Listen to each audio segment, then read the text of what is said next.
The once missing witness from the House GOP's Biden family corruption probe is alive and well. Former Israeli Defense Force Colonel Gallup revealing that he's been living as a fugitive in an undisclosed location. This, as former President Trump says, the Bidens are being protected by a one-sided justice system. Watch.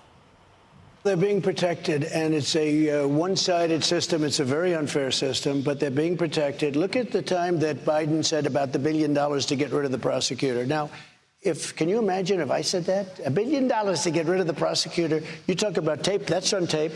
That's so illegal, what he said. It's America's money. We're not going to give you $1 billion unless you get rid of the prosecutor that was prosecuting his son and his son's company. Here to unpack it all is New York Post columnist and Fox News contributor Miranda Devine. Good morning to you, Miranda. Good morning, Ainsley. Good morning. Yeah, can you unpack all of this? It gets in the weeds when you start doing research on who Gallup is, what he knew. Can you say it in layman's terms for us? Yeah, it's a very strange story, but Gallup essentially is a former Israeli Defense Force high-level officer. He also was a professor who used to be in a think tank in Washington, D.C., working with the Chinese business partners of Hunter and Jim Biden.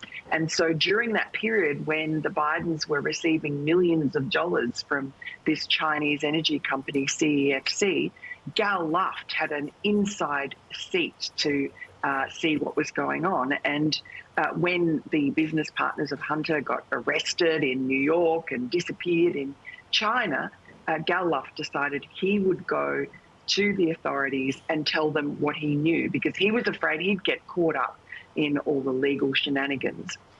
So he met with 4 FBI agents and 2 Department of Justice prosecutors in Brussels in March of 2019, over 2 days for, I think, 16 hours. And he told them that he knew that Hunter and Jim Biden had received millions of dollars in payments from this Chinese company. He told them that he knew where the payments were going to their associate, Rob Walker. And he also told them that Hunter Biden had an FBI mole who had tipped off the Chinese that there were these indictments coming up. So it was pretty bombshell stuff, but he never heard from them again, like many of these witnesses. And then just a couple of months ago, in February this year, he was in Cyprus. He now lives in Israel.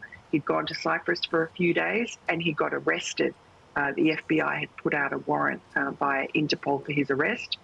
He was in jail, denied bail. When he got bail, he basically escaped, and people thought he might have been dead, but he contacted me and said, rumors of my death are greatly exaggerated. Wow, and now he's in an undisclosed location because he went to authorities, he has this information, and now he has to hide for probably the rest of his life. It's unbelievable. Maybe this is what the FBI is talking about. They don't want to give over that document to Comer because they said it could jeopardize an ongoing investigation or it could affect people's lives. Pretty scary.